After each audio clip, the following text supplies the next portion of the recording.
this is, I don't know how many times, do you know how many times you've played England in the Six Nations at this stage?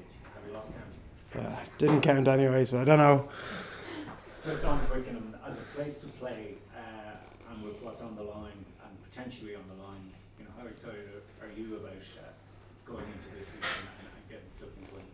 Very, yeah. It's great stadium, great atmosphere. You get off your bus, you walk through the crowd. It's kind of on from then, and it's good buzz about it. I think we're just building our week nicely to look forward to that and to be able to enjoy that experience and kind of feed off that energy a bit.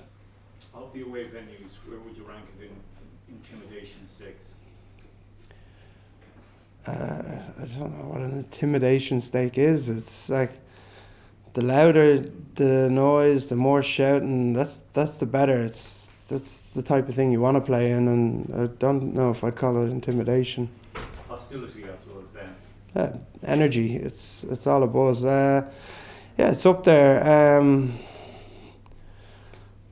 Hard ranking them. Like Stade de France has pretty powerful energy as well. Principality with the roof closed, you can't hear yourself think. So I think they all bring their own individual things. I like the getting off the bus and going through the crowd though. That's good. Final one from me. Just on your own, I suppose, recovery from the disappointment of missing out on the World Cup.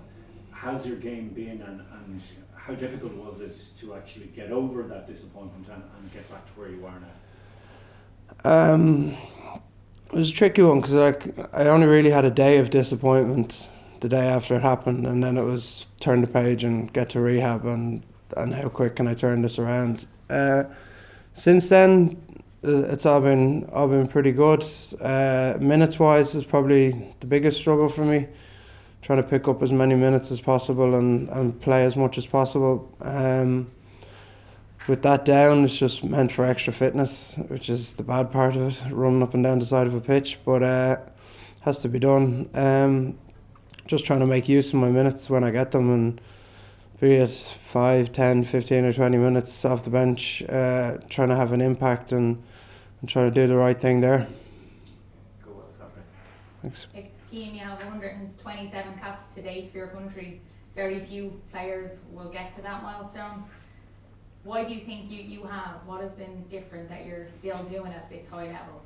That's a good question. I don't know. I enjoy what I do. I love it. I come in every day. I love it. I don't know why it's made me difference. Made any difference for me. I think everyone loves what they do in here. So now a bit of bite coming back from a couple of injuries that could have put me off is somewhere to dig into, a bit different. I'm not sure. I don't know. A lot of luck comes with it as well, so I'm not sure what you can balance up there. And this team currently, this Irish team, where does it rank in all of the Irish teams that you've played on? It's fairly competitive. Yeah, it's without a doubt the most enjoyable I've been a part of. Just the way everything is, it's so orientated about looking after each other and about people's families being involved, about having a good time and about getting over your work. And the stresses that are in the group are all positive stresses. They're stresses about how we figure things out together and how we overcome something in our game that might be sticky for us or whatever. It's there's not a negative stress or fear around the building at all. It's such a good place to come and work and be with your mates, and I think that's probably been different over the years, where there might be like a couple of stressful evening meetings or walkthroughs, or there's more pressure than there should be on players. So I think it's pretty positive in that sense. And there is a possibility that this weekend Ireland could win the Six Nations Championship in Twickenham. What would it mean to you to win another Six Nations?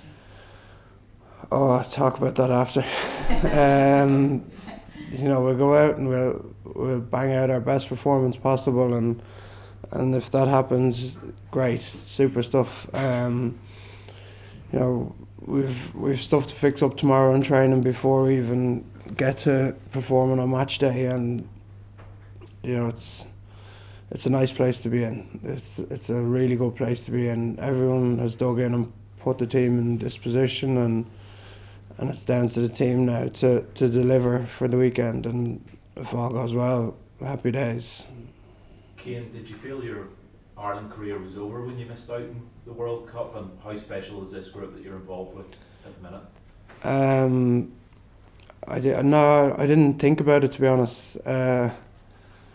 Like I said, I had one day where I was feeling pretty sorry for myself, and then it got into rehab, and it was how soon can I make myself available. The contact from coaching staff and management while in France back to me was good, and it was just, you keep doing your thing at home, and if you needed, you'll be ready. And it was happy days. So it was just a 2-part deal in my head. I have to hold up my side of it, and if anything happens, grand, I'll be ready. That's the way that worked, and you know, I got back fit, which made me then fit for Leinster, which was fine. Happy days. It's a win and a win in my eyes. Unfortunately, didn't get involved in France, but c'est la vie. What's your relationship like with Andy Farrell, and what's he like on a day-to-day basis with you, and how would you rate him? Yeah, good. Good relationship. I'm not going out for dinner with him now, but nice relationship. Work well. He's a great bloke to be around, and just have such a high level of respect for someone who's so on top of their stuff, and who gets what people need. It's just an unbelievable understanding of people and what they need and what makes everyone tick. It's just it's what makes for a great environment in here and enjoyable to be a part of. Hi, Cian. Maybe just talk a little bit about Ryan Baird. What's he like as a person, and what's his point of difference as a player from your point of view? Very interesting person. He asks the wildest questions, and For example? not like he could come out with anything. Come out with a question about fishing or golf or something, just in the middle of anything, and his head just goes anywhere. It's brilliant. It's part of his makeup, and I think part of his makeup is also his detail and how incredibly on that he is. He's to the point of annoying. You know, if he's in the opposition team and you're repping through lineouts, he knows all your lineouts and just gets up in the space and takes them. So as a point of difference on a pitch, he's a freak athlete, isn't he? Like he's clocking in GPS speeds like backs, and he's as powerful and as strong as any of the others. It's a special athlete to have. Very good. Finished with Anne-Marie. So Cian, hi. As the weeks go on and expectations around the team kind of grow, how beneficial is it that 99% of the squad is the same as last year? Can you lean on those experiences? Yeah, jeez, I don't know. I hadn't even thought about it like that. Is it beneficial that you were in this place last year? You know what it takes? Yeah, I suppose you know what it takes, but like it takes a lot of different stuff in different years, if you get me. They're not all the same. It's not just a recipe for it. It's different this year. Is the 3 home, 2 away, so you're going to the 2 tough stadiums of France and England, and that's historically the very hard ones to go to. I think the players are all well drilled up from the management and coaching, regardless of experience in that.